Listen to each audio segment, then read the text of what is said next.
প্রিয়জনের কাছে মূল্যহীন হয়ে যাওয়ার আগে নিজে থেকেই সরে আসুন। ভিতরে সাময়িক যন্ত্রণা হলেও এটা অনেক সম্মানের। যারা আপনাকে আপনার মতো করে গ্রহণ করতে পারে না, তাদের কাছে গ্রহণযোগ্য হওয়ার চেয়ে একা থাকা অনেক ভালো। কাউকে অকারণে কষ্ট দেবেন না।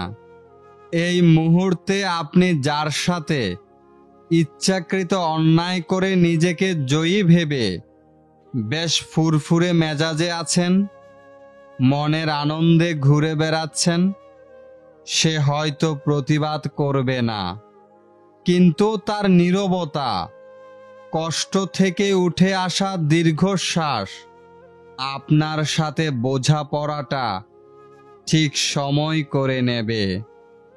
প্রতিশোধ না নেওয়াটাই মাঝে মাঝে বড় প্রতিশোধ হয়ে দাঁড়ায়। পৃথিবীর নিষ্ঠুরতম সত্য হলো, আপনার উপকারের কথা মানুষ বেশি দিন মনে রাখবে না।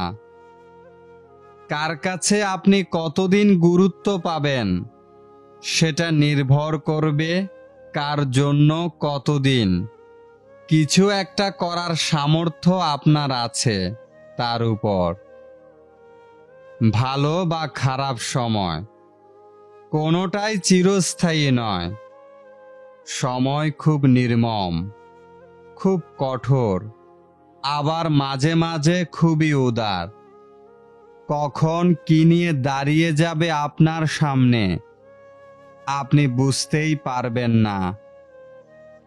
আপনার জীবনের সবচেয়ে পছন্দের জিনিসগুলো হয়তো অবৈধ, নয়তো নিষিদ্ধ, নয়তো অন্য কারোর। এমনটা হলে এখনই আপনার দৃষ্টিভঙ্গি পরিবর্তন করুন, নইলে আপনার পতন আসন্ন।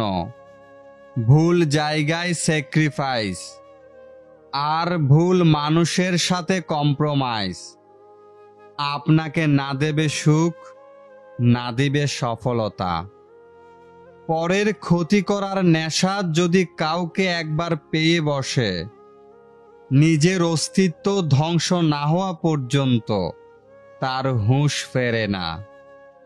নীরবতা হলো সকল অর্থহীন প্রশ্নের সেরা উত্তর, এবং হাসি হলো সব সংকটময় পরিস্থিতিতে সর্বোৎকৃষ্ট প্রতিক্রিয়া।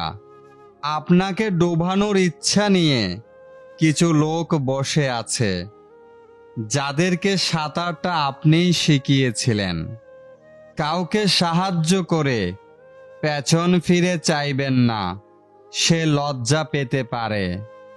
বয়স, শিক্ষা, পদ ও পদবীর দিক দিয়ে কেউ ছোট হলেও কাউকে ছোট করে দেখবেন না, তাহলে আপনিই ছোট হয়ে যাবেন।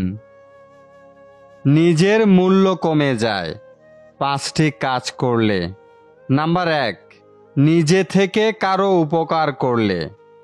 নাম্বার 2, অতিরিক্ত সরলতা দেখালে। নাম্বার 3, প্রয়োজনের বেশি কথা বললে। নাম্বার 4, কথা দিয়ে কথা না রাখলে। নাম্বার 5, যেখানে মূল্য নেই সেখানে বারবার গেলে।